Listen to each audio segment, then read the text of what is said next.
नमस्कार स्टुडंट्स.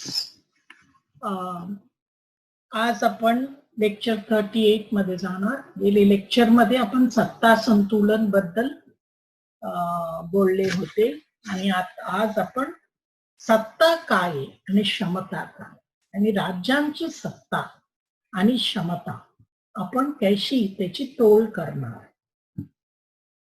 या कैशी त्याची आपण तोलमोल करणार आणि सत्ताबद्दल आपल्याला आज हे लेक्चर मध्ये आपण समजून घेऊ. म्हणजे आंतरराष्ट्रीय राजकारणामध्ये आणि राज्यशास्त्रामध्ये सत्ता म्हणजे काय. भरपूर लोक म्हणतात की अर्थव्यवस्थाला पैसे काय आहे, राज्यशास्त्राला सत्ताची हा केंद्रीकरण आहे. हा आंतरराष्ट्रीय राजकारणामध्ये पण आपण पाहिलं की वास्तववाद या त्याला आपण राज्य केंद्रित सिद्धांत मध्ये आणि नवी वास्तववाद मध्ये सत्ता हा अतिशय महत्वाची संकल्पना आहे. आणि ह्याच्यासाठी आपल्याला सत्ता संतुलन आपण केले, म्हणून आपण सत्ता काय आणि ह्याच्यानंतर राष्ट्रहित काय, हा दोन गोष्टींमधून आपण समजून घेऊया. आज आपण सत्ताबद्दल काय आतापर्यंत आपण काम झालेलं आहे, काय सिद्धांताची पातळीवर सत्तावर विचार झालेला आहे. आता सत्ता म्हणजे काय, सत्ताची एक आपल्याला समजून घ्यायला पाहिजे की अतिशय मायावी शब्द आहे, याला अर्थ नाही. म्हणजे एक अर्थ नाही, अजिबात अर्थ नाही अशी नाहीये, पण वेगळं लोक या वेगळं सिद्धांतकार वेगळी वेगळी थरांनी ह्याची अर्थ मांडलेला आहे. आता आपल्याला पाहिलं तर पहिली आपण सत्ताकडे लक्ष घातलं तर काय आहे, राजनैतिक नियंत्रण. आणि ह्याच्यावर वाद विवाद चालू आहे अजून, त्याची अर्थ आपण कशी मांडायला पाहिजे. आता आपण पाहिलं तरी सत्ता एका माणूसची दुसरा माणूसवर प्रभाव आणि त्याला आपल्याला काय हवं ते करून घेणं, हे सत्ता असलं तर मग दरेक राजकीय खेळाडूला या राज्यांना त्यांची स्वातंत्र्य आत्मबल असतात, त्यांचे स्वातंत्र्य वेळ असतात. हा गोष्टी आपण माप करू शकतो का, मोजमाप करू शकतो का, आर्थिक शक्तीमधून, या आकारमधून, जनसंख्यामधून, या लष्करी शक्तीमधून. आणि हा आपण बघितलं तर हा बदलता मानवी संबंधांबद्दल पण असतात. आणि तिथे पाहिलं तर कशीवर संबंध बदलता असतात. एक आहे शक्ती, दुसरा रेप्युटेशन आणि तिसरा आपलं मॅन्युप्युलेटिव्ह स्किल्स. आता इथे आपल्याला थोडं आपण भारताकडे पण बघून घेऊया. तुम्ही सगळ्या लोकांनी कौटिल्याबद्दल ऐकलं असणार आणि त्यांची अर्थशास्त्र बद्दल. मी वास्तववाद खालीच करणार होते, पण मी शेवटी त्यांच्याबद्दल करणार. वास्तववाद खाली आपल्याला भारत मधून आपण हे अभ्यास करतो आंतरराष्ट्रीय राजकारणाची. आपल्याला चाणक्य, या त्यांना विष्णुगुप्त म्हणतो या कौटिल्य म्हणतो, ह्यांची अभ्यास करणं अतिशय महत्वाची.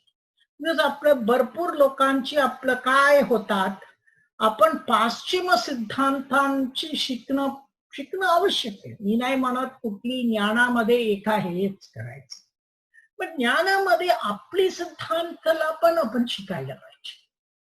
आपले सिद्धांत तेपर्यंत आपण शिकत नाही, आपण दुसऱ्यांना उपदेश देऊन काय उपयोग नसतात. सो आपण आता लक्ष घातलं तर म्हणून मी ते सत्तामध्ये थोडा आपल्याला चाणक्य आणलेला आहे. आणि आपण पूर्णपणे एक लेक्चरच करूया कौटिल्य या चाणक्य या विष्णुगुप्त. तुम्हाला माहितीये ते बीसी मध्ये होते, 350 to 275 बीसी. आणि हा पंतप्रधान होते चंद्रगुप्त मौर्य. ते मौर्यांची साम्राज्यमध्ये ते अर्थशास्त्र लिहिले. तुम्हाला सगळ्यांना माहितीये अर्थशास्त्र आता आपल्याला गेल्या शताब्दीमध्येच आपल्याला कळलं की एक व्याख्यान आहे अर्थशास्त्र म्हणून. आणि हे खरं ते चंद्रगुप्त मौर्यांना शिकवत होते की राज कशी करायला पाहिजे. इथे त्यांनी ते शिकवताना त्यांनी सत्ता काय याच्या स्पष्टीकरण केलेलं आहे. सत्ता त्यांच्यामध्ये त्यांनी म्हणले शक्ती आहे, आणि ते शक्ती 3 तऱ्हेची शक्ती असतात. एक बुद्धिमत शक्ती, बुद्धिमानची बुद्धीची शक्ती असतात, आणि ते कटून येतात तुम्हाला वार्तालाप तुम्ही कशी करतात एका माणसाबरोबर. दुसरं सार्वभौमिकताची शक्ती आहे. ते कशी येतात तुम्हाला अर्थव्यवस्था आणि वित्त व्यवस्था आणि लष्करी सत्ता असले तर हे शक्तीकडून येतात. तिसरा शारीरिक शक्ती, म्हणजे तुमची स्वतःची शारीरिक शक्ती, आणि ते तुम्ही कशी शरीरांना व्यायाम आणि हे करून तुम्ही करतात. सो तुम्ही पाहिलं तर पहिलीला आपण म्हणू शकतो सॉफ्ट पॉवर, मऊ शक्ती, आणि दुसरेला आणि तिसरेला हार्ड पॉवर, म्हणजे ती खरी शक्ती, ते लष्करी शक्ती. आणि आता कौटिल्यकडे आपण पाहिलं तर कौटिल्यांचे म्हणणं आहे शेवटी हा शक्तींची तुमची गोल काय, म्हणजे देह काय, हे उद्देश काय. त्यांची म्हणणं आहे अर्थशास्त्र मधून चॅप्टर 6-2 मधून तुम्ही पाहिलं तर ते म्हणतात possession of power and happiness in a greater degree makes a king superior to another. म्हणजे तुम्हाला सत्ता असणं आणि ते सत्तामधून तुम्हाला खुशी मिळणं, तुम्ही त्याच्यातून अतिशय खुश आहे, ते अतिशय महत्वाचे. आणि ह्याच्यापेक्षा जास्त सत्तेला काही उद्देश असू शकणार नाही. तुमची सत्ता तुम्हाला खुशी द्यायला पाहिजे. त्याशी भूटानला त्यांना ग्रॉस नॅशनल प्रॉडक्ट नाहीये, ग्रॉस नॅशनल हॅपीनेस, म्हणजे तुमची सगळं संपत्ती सगळी कशासाठी आहे, शेवटी माणूस खुश राहायला पाहिजे. सो इथे पाहिलं तर त्यांची म्हणणं आहे की सार्वभौमिकता नुसतं आतलं नसतात, बट तुमची सीमा जवळ पण तुम्हाला सार्वभौमिकता पाहिजे, आणि तुमची शेजाऱ्यांचे राज्यांची तुमची संबंध ते कशी आहे, कुठली लेवलवर आहे, ते अतिशय महत्वाचे. त्यांनी म्हणलं ज्ञान, लष्करी शक्ती, शौर्य, हे सगळं कशासाठी, शेवटी तुम्हाला खुश राहण्यासाठी आणि तुम्हाला निर्मल आनंद मिळवण्यासाठी अतिशय महत्वाची आहे. आता हॅन्स जे मॉर्गेन्थो पुढच्या आपण वास्तववादकडे जाऊया. ह्यांची म्हणणं काय आहे, ह्यांची म्हणणं सत्ता म्हणजे काय. सत्ता म्हणजे ते म्हणजे एक संबंध आहे 2 राजकीय खेळाडूंमध्ये, ए आणि बी, आणि ए बी वर वर्चस्व करण्याची प्रयत्न करते. काय वर्चस्व, त्यांची मन वर नियंत्रण आणण्याची क्षमता, म्हणजे तुम्ही ते सांगतात मग ते करणार. सो सत्ता म्हणजे काय, सत्ता म्हणजे एक कॉम्प्रोमाइज आहे. ते एक माणूसची दुसरा माणूस वर सगळं सामाजिक, राजकीय, आर्थिक संबंधामध्ये वर्चस्व मिळवतात.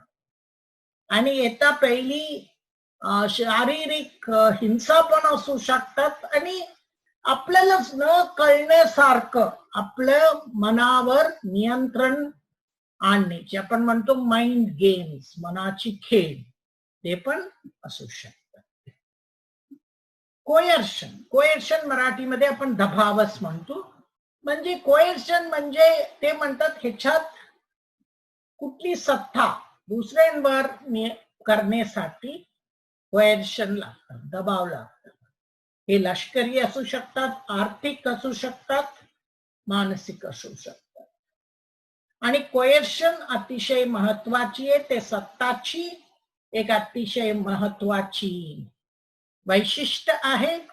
आणि इथे तुम्ही पाहिलं तर आर्थिक क्षमता, पॉलिटिकल म्हणजे राजकीय कोहिसिव्हनेस,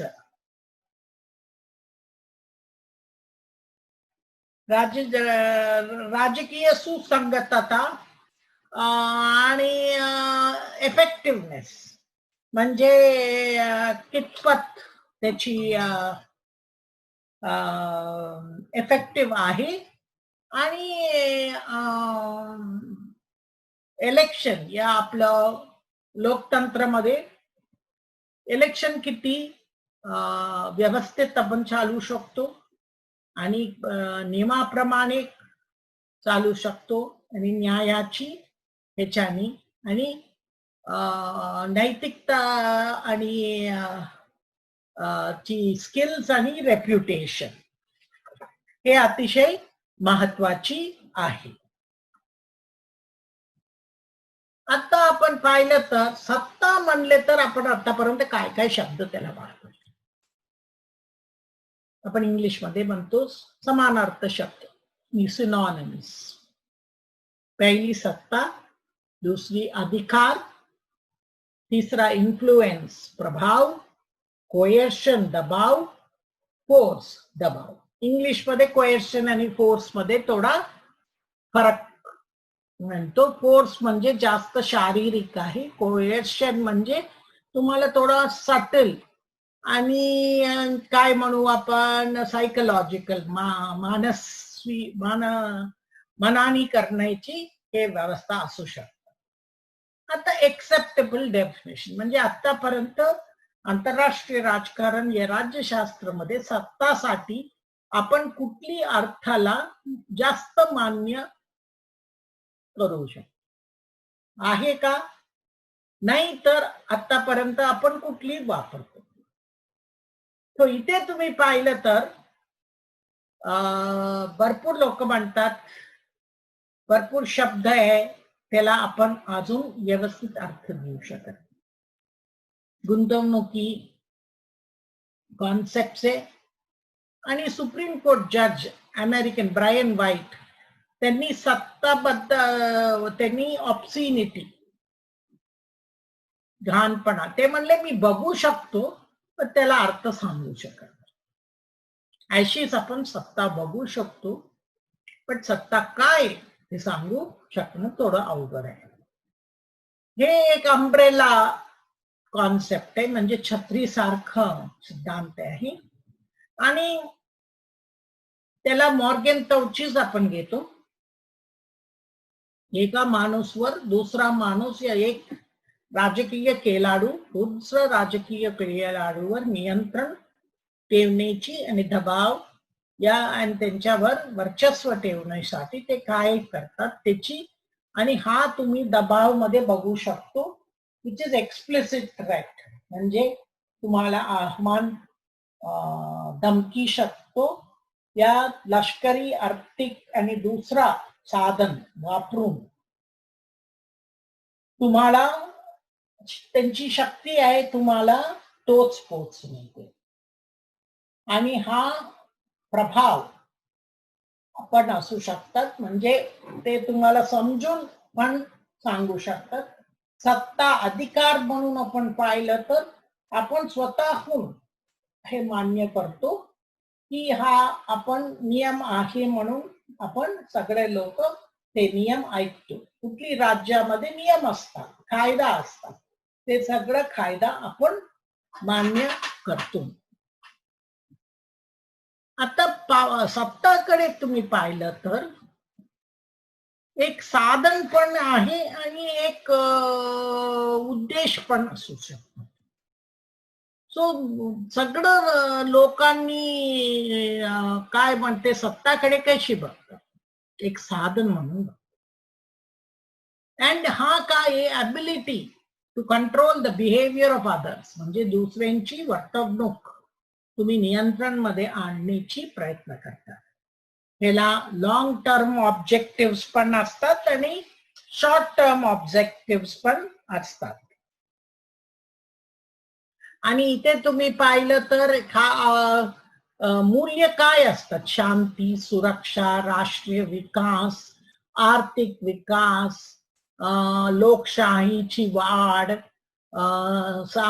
साम्यवाद, समाजवाद, अँड तुम्ही सत्ता ह्याच्यासाठी तुम्ही करू शकता. तुम्ही एक चलन म्हणून वापरतात ते मूल्यांना मिळवण्यासाठी. आणि इथे तुम्ही पाहिलं तर वास्तववाद मध्ये सत्ताला दोन्ही एक साधन आणि एक उद्देश्य म्हणून पण बघतात. म्हणजे राजकीय ऍक्शन साठी हा एक उद्देश्य म्हणून पण बघतात. आणि एका राज्याची जगण्याची सत्ताची अतिशय महत्व आहे. बिकॉज सत्ता तुम्हाला सुरक्षा आणि हा सुरक्षा मिळवण्यासाठी हा एक उद्देशी पण होऊ शकतात. आणि ते क्लॅरिफिकेशन दिले त्यांनी की सत्ता कधी स्थायिक होऊ शकत, ते एक डायरेक्शनल संबंध होऊ शकतो. ते अतिशय बदलता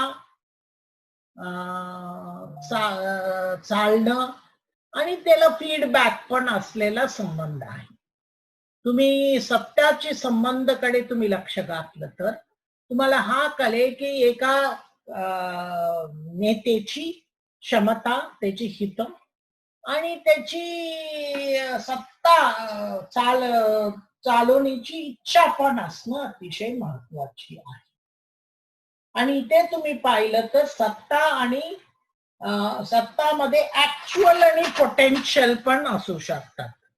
ऍक्च्युअल म्हणजे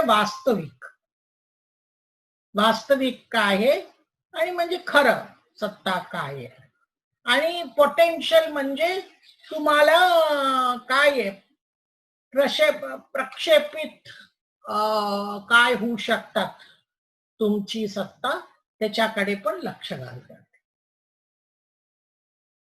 आता तुम्ही पाहिलं तर हा अतिशय एल्युसिव्ह कॉन्सेप्ट आहे. एल्युसिव्ह म्हणजे मायावी म्हणतात, बिकॉज ह्याची अर्थ नाही. आजपर्यंत आपण सगळं विचारवंत एक अर्थाला त्यांनी मान्यता दिलेला नाही. आणि त्याच्यामुळे काय होतात वेगळं विचार प्रणालींची हे राज्यशास्त्र सिद्धांतकार वेगळं आंतरराष्ट्रीय सिद्धांत वेगळं त्यांची कुठली विचार प्रणाली मधून ते येतात तशी ते सत्ताची अर्थ पण मानतात. आणि इथे तुम्ही पाहिलं तर हे टँजिबल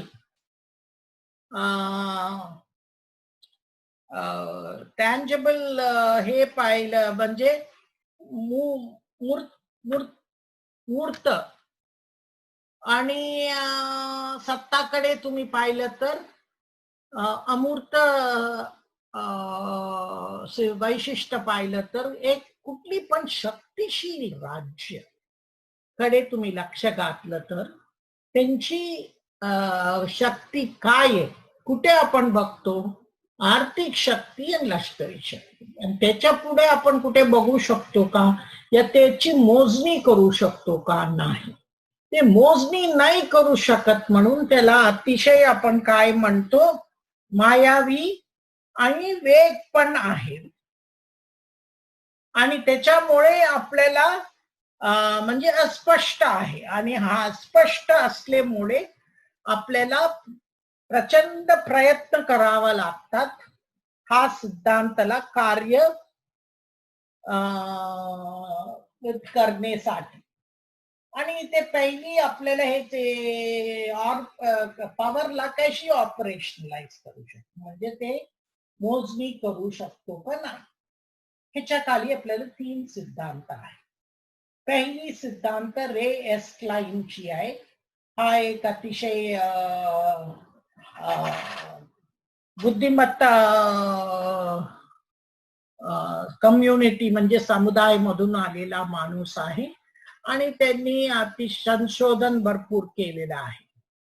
त्यांनी एक फॉर्म्युला दिलेला आहे, म्हणजे आपण सत्ताला त्यांनी P minus C plus E plus M bracketed into S plus W bracketed. म्हणजे काय आहे? पी म्हणजे परसिव्ड पॉवर, ज्ञात सत्ता. सी म्हणजे क्रिटिकल मास, गंभीर वस्तुमान. पॉप्युलेशन अँड टेरिटरी म्हणजे जनसंख्या आणि प्रदेश. ई म्हणजे काय? ई म्हणजे आर्थिक क्षमता. एम म्हणजे काय? लष्करी क्षमता. एस म्हणजे काय? लष्करी उद्देश्य. डब्ल्यू म्हणजे काय? Will to pursue national strategy, म्हणजे इच्छा असणं तुम्हाला राष्ट्रीय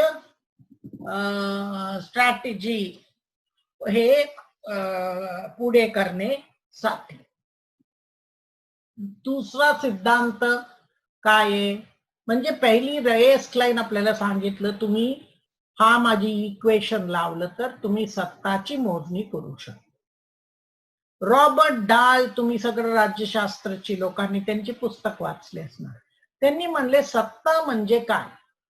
सत्ता म्हणजे शिफ्ट इन दी काय? Probability of outcomes. म्हणजे ते तुम्हाला आउटकम काय असायला पाहिजे त्याची तुम्ही हे करू शकतात. म्हणजे प्रॉबबिलिटी म्हणजे त्याची शक्यता वाढवतात, म्हणजे परिणामांची शक्यता वाढवण्याची क्षमता. इथे तुम्ही पाहिलं तर त्यांनी म्हणलं सत्ता म्हणजे काय संबंध आहे दोन खेळाडू मध्ये. ते हॅन्स मॉर्गन तर सारखं सांगतात, ए ला बी वर आणि बी ते नाही करणार ते तुमच्यासाठी करणार. सो ह्याच्याकडून तुम्ही तुमची इन्फरन्स काय होतात? ते इन्फ्लुएन्स होतात की हे सगळं अल्प काय मेजॉरिटीज लोकांची काय उद्देश आहे तेच होतात. सो हे गणित आणि स्टॅटिस्टिक्स वापरून तुम्हाला प्रॉबबिलिटीची हे लावून त्यांनी हे दिलेला आहे. तो तुम्ही पाहिलं तर हा अतिशय महत्वाची दुसरा आहे रॉबर्ट डालची. तिसरा आहे कार्ल ड्युशे. कार्ल ड्युशेनी त्यांची प्रभाव टॅलकॉट पार्सन्स, एक सोशिओलॉजिस्ट, अतिशय महत्वाचे सोशिओलॉजिस्ट आहे, समाजशास्त्रज्ञ टॅलकॉट पार्सन्स. आणि तुम्ही पॉलिटिकल सोशिओलॉजी मध्ये ह्यांचं नाव आणि ह्यांची सगळं मॉडेल तुम्ही अभ्यास केली असणार. आणि इथे ते सत्ता म्हणतात. सत्ता म्हणजे काय? एक चलन आहे आणि हा चलन त्यांच्याकडे आहे. त्यांना अतिशय महत्वाची मूल्य आणि उद्देश्य ते भेटू शकतात. आणि ते पण म्हणतात वरिष्ठ परिणाम आहे सत्ता. सत्ताला 3 वरिष्ठ परिणाम आहे. ते 3 वरिष्ठ परिणाम काय आहे? पहिला वास्तविक या खरं प्रक्षेपित काय आहे? पहिली पॉवर डोमेन. डोमेन म्हणजे विचार क्षेत्र या कार्यक्षेत्र आपण म्हणू शकतो. सेकंड रेंज म्हणजे श्रेणी. आणि तिसरा स्कोप, व्याप्ती या संधी. सो हे सगळं आपण सत्तेची प्रोफाईल करताना आपण करण्याची प्रयत्न करतो. आता डोमेन ऑफ पॉवर म्हणजे काय, विचार क्षेत्र या कार्यक्षेत्र सत्ताची काय, म्हणजे इथे प्रश्न आपण विचारतो सत्ता कशासाठी आणि कोणासाठी वापरतात. हॅरोल्ड लासवेलनी अतिशय महत्वाची हे केलं की who gets what when where and how. इथे त्यांनी हू आणि व्हॉटचीच प्रश्न टाकले, कोणाला आणि कुठे. इथे तुम्ही पाहिलं तर पॉवर कोणावर तुम्ही करणार, लोकांवर, प्रादेशिकसाठी आणि संपत्तीसाठी. आणि हा पदर त्यांनी म्हणतात विचार क्षेत्र या कार्यक्षेत्रामध्ये आतलं आणि बाहेरची कार्यक्षेत्र असू शकतात राज्यांसाठी. हे आतलं कार्यक्षेत्र काय आहे, प्रादेश आणि लोकसंख्या आहे. आणि बाहेरची क्षेत्र म्हणजे तुम्ही काय आणू शकतो, तुमची प्रभावाची सर्कल मध्ये काय आहे, स्फिअर्स. आणि इथे तुम्ही पाहिलं तर जीडीपी पण तुम्ही आतलं कार्यक्षेत्रामध्ये घेऊ शकता. रेंज ऑफ पॉवर, रेंज म्हणजे श्रेणी, सत्ताची श्रेणीमध्ये आपण काय सांगू शकतो, दिवशी म्हणतो की इथे काय आहे, अतिशय महत्वाची आहे की तुम्ही वाईट पनिशमेंट काय देऊ शकतात. आणि अतिशय तुम्हाला घातक सत्ता असलं तर तुमची प्रत्येक घेऊन जाऊ शकतो. काय काय अशी लोक आहेत त्यांनी सत्ताची अशी वापर करतात की लोकांना त्याच्या भीतीच वाटतं की राज्य राष्ट्रांची हातात बाबा एवढं सत्ता आहे का, आणि सत्ताची एवढं दुरुपयोग पण करू शकतात का. बाहेरची हा स्वरूप काय असू शकतात, वसाहतवाद आणि तुम्हाला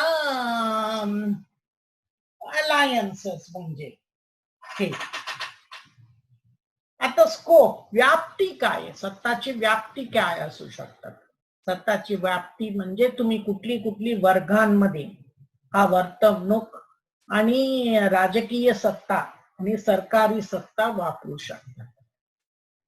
इथे पाहिलं तर एक सरकार आणि लोकांची या नागरिकांची ते रेग्युलेट करू शकतात, आतलं आणि बाहेर.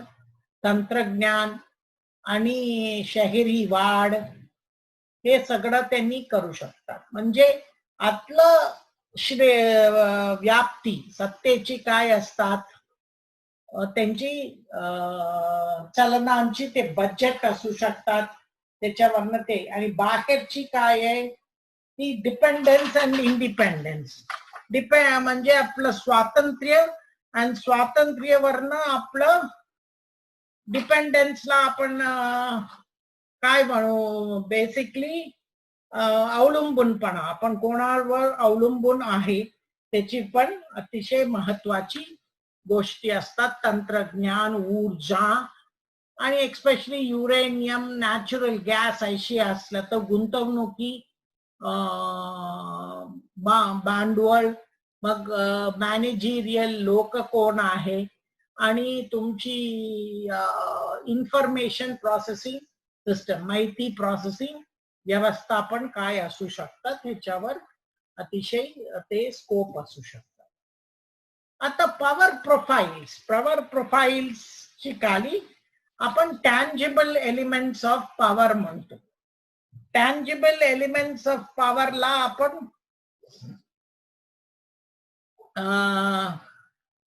टँजिबल मूर्त म्हणू शकतो का काय. इथे जनसंख्या पहिली, कुठली राज्यामध्ये जनसंख्या जास्त आहे ते जनसंख्या एक महत्वाची म्हणतात, म्हणजे चीन आणि भारत. पण हा जनसंख्या चांगले म्हणजे हिष्टपुष्ट असायला पाहिजे, म्हणजे रोगग्रस्त असायला पाहिजे, आणि त्यांना भरपूर जागा असायला पाहिजे, आणि शिकलेला असायला पाहिजे, आणि राज्यांची त्यांची लॉयल्टी असायला पाहिजे, निष्ठा असायला पाहिजे सरकारांची आणि देशासाठी, देशप्रेमी असायला पाहिजे. आणि अशी असलेला देशांनाच होते. पण ते राज्यामध्ये रोगग्रस्त, जास्त गर्दी आणि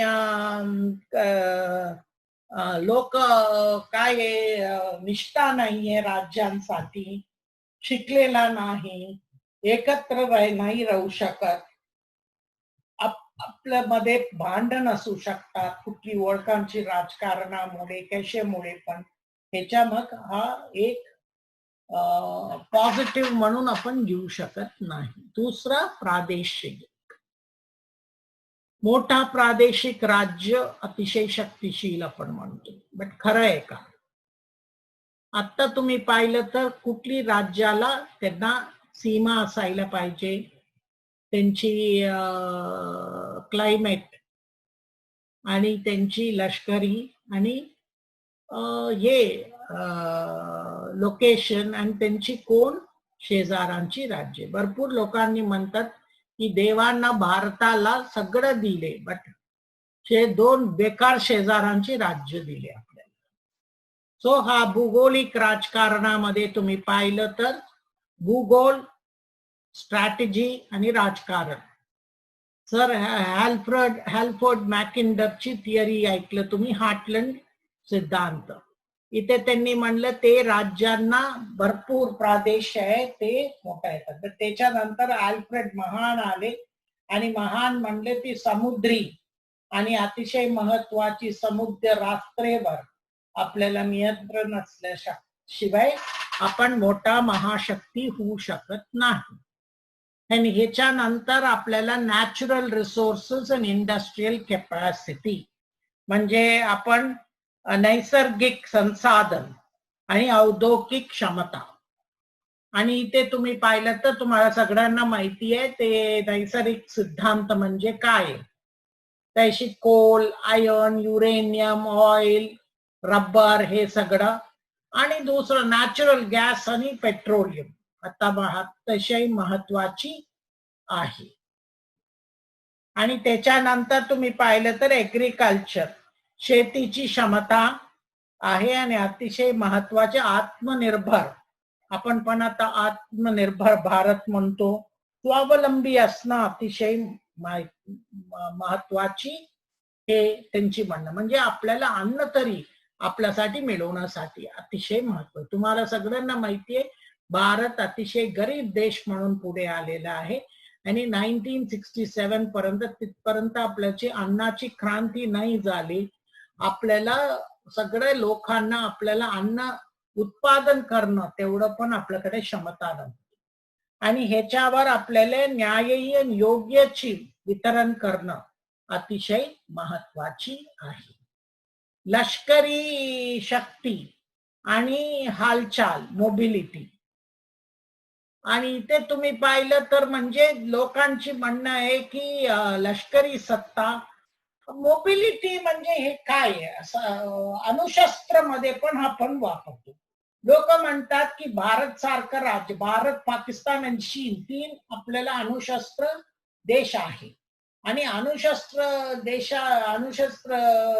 हे देश मध्ये तुम्ही पाहिलं तर आपण म्हणतो की हालचाल पाहिले ते शस्त्रांची. म्हणजे हालचाल म्हणजे काय, ते शस्त्रांची वेगळं अंग वेगळ्या वेगळ्या जगामध्ये ठेवलं तरच आपण जगू शकतो. बिकॉज कुठली आक्रमणकाळी आपण एकच जागेवर ठेवलं तर हा अतिशय सगळं आपलं शस्त्र नष्ट झाले तर मग आपण परत ते दुसऱ्या राज्यांवर आक्रमण करू शकतो. सो आपण ते मोबिलिटी हा शब्द कशासाठी वापरतो, कशी वापरतो अतिशय महत्वाची आहे. आणि आता अणुशस्त्र काळात आपण अणुशस्त्राची हालचाल ह्याच्या खाली आपण प्रचंड ह्याची वापरतो. आणि इथे पाहिलं तर अतिशय कार्यक्षमता, कर्तृत्व पाहिजे, नेतृत्वाची पण आहे. आता नेतृत्व इंटँजिबल म्हणजे अमूर्त हे एलिमेंट्स कडे तुम्ही पाहिलं तर पहिली नेतृत्व आणि व्यक्तिमत्व. हा राज्यांची नेत्याची अतिशय महत्वाची क्वालिटी आहे. तसे तुम्ही फरक करू शकतात की आता पंतप्रधान नरेंद्र मोदी आणि नाहीतर इंदिरा गांधी. हे सगळं अतिशय नेतृत्व त्यांची कर्तृत्व अतिशय चांगली होती म्हणून ते राज्यांची चांगली भारत त्यांची प्रतिमा चांगलं असू शकतात. दुसरं नौकरशाही संघटना आणि त्यांची कार्यक्षमता या कर्तृत्व. 4 फिलॉसॉफीज आहे. त्यांची काय भूमिका असू शकतात, ते कशी काम करतात आणि ह्याच्यावर. आता तुम्ही पाहिलं तर राज्यांमध्ये तुम्ही पाहिलं तर मोठेपणा नौकरशाही असतात आणि ते नौकरशाही नुसतं राजकीय नसतं, ते आर्थिक आणि सामाजिक ह्याच्यामध्ये पण असतात. दुसरं लोकशाही राज्यांमध्ये तुम्ही पाहिलं तर एक प्रायव्हेट सेक्टर पण असू शकतात आणि नौकरशाही नुसतं सरकारमध्ये असतात आणि ते पण सुरक्षा आणि वित्त व्यवस्था आणि इथे असू शकतात. आणि तुम्ही पाहिलं तर का भरपूर लोक म्हणतात की सगळं नौकरशाही प्रोफेशनल असायला पाहिजे, म्हणजे त्यांना राजकीय ह्याच्यामध्ये हस्तक्षेप नाही करायला पाहिजे. आणि ह्याच्यासाठी नौकरशाहीला राजकीय नियंत्रण पाहिजे नौकरशाहीवर. नौकरशाही राज्यव्यवस्थावर नियंत्रण ठेवून नाही. आता सरकारांची प्रकारांमध्ये पण लोक म्हणतात अतिशय महत्वाची सत्तेची हे येतात. अरिस्टॉटल तुम्हाला माहिती आहे, त्यांनी पॉलिटिक्सला अरिस्टॉक्रसीज, डेमोक्रेसीज, टिरनीज अँड ऑकोलोक्रेसीज, मॉब रूल ह्याच्यामध्ये ठेवलेला आहे. आणि त्यांची म्हणणं आहे की अरिस्टॉक्रसीज आणि डेमोक्रेसीज अतिशय चांगली सरकार आहे आणि टिरनीज अँड ऑकोलोक्रेसीज चांगली सरकार नाही. आता हा महत्वाची काय आहे, सामाजिक सुसंगतता हा अतिशय महत्वाची आहे. आपल्याला माहिती आहे की भारत एक भाषिक, बहुवंशिक, बहुधार्मिक राज्य आहे. म्हणजे आपल्याकडे विविधता सगळीकडे आहे आणि हा विविधतामध्ये आपण एकीकरण आणणं, एकता आणणं अतिशय महत्वाची आहे. आणि इथे तुम्ही पाहिलं तर भारतामध्ये आतंकवाद आहे आणि आपल्याकडे काय संप एवढा नाहीये, बट मीडिया सेन्सरशिप पण नाही म्हणजे, आणि इन्सर्जन्सी म्हणजे बंडखोरी आणि नागरिक युद्ध ह्याची पण कमी आहे. बट ते राज्यामध्ये हा असलं तर ते राज्य एवढं शक्तिवान नाही म्हणून आपल्याला वाटतं. रेप्युटेशन म्हणजे प्रतिष्ठा. प्रतिष्ठाकडे आता पाहिलं, प्रतिष्ठा अतिशय मोजणी अवघड आहे. सत्ताला तुम्ही पाहिलं तर प्रतिष्ठा म्हणजे ते राज्याला प्रतिष्ठा कुठून येतात? प्रतिष्ठा कुठून येतात? त्यांची कार्यशैली या परराष्ट्र धोरण, आंतरराष्ट्रीय व्यवस्थामध्ये कशी ते प्रोजेक्ट करू शकतात त्याच्यावरनं येतात. म्हणजे प्रक्षेपित कशी करू शकतात त्याच्यावरनं ते मोठा अहवाल आहे. आणि बाहेरची विदेशी मदत आणि अवलंबूनपणा हा पाहिलं तर आंतरराष्ट्रीय पातळीवर भरपूर राज्यांमध्ये अलायन्सेस होऊ शकतात आणि ते आर्थिक या लष्करी मदतासाठी पण होऊ शकतात. त्या राज्यांना लष्करी महत्वाची पण हा संबंध होऊ शकतात. बाहेरची मदत असणं अतिशय महत्वाची पॉझिटिव्ह म्हणून सत्तासाठी घेतात. आणि हा तुम्ही बाहेरची मदत तुम्हाला एक अवलंबून राहण्याची हे करतात का त्याशी. पाकिस्तान आणि चीन मध्ये तुम्ही पाहिलं तर पाकिस्तान आणि चीन मध्ये ते CPC काली ते एक नौकर आणि एक काय एक मास्टर मध्ये क्लायंट मास्टर रिलेशनशिप त्याशी म्हणतो, त्याशी म्हणजे समानक युती नाही. महायुती असमानक युती आहे, त्याच्यामुळे ते राष्ट्राची सार्वभौमिकतावर मोठा प्रश्न पडतो. आणि इथे तुम्ही पाहिलं तर अपघात पण होऊ शकतात. आता आपल्याला तुम्हाला माहिती आहे की मोठा अपघात काय आहे, कोविड. आता कोविड तुम्ही पाहिलं तर चीन मध्ये दुसरा लहरच नाही, बट अख्खा विश्वमध्ये युरोप घ्या, अमेरिके घ्या, भारत घ्या, दुसरा लहर आला. हे कसे येऊ शकतात? म्हणजे ह्याच्यावर प्रश्नचिन्ह मोठा पडतात की मुद्दाम चीननी हा व्हायरसला एक बायोटेररची शास्त्र म्हणून वापरलेला आहे का?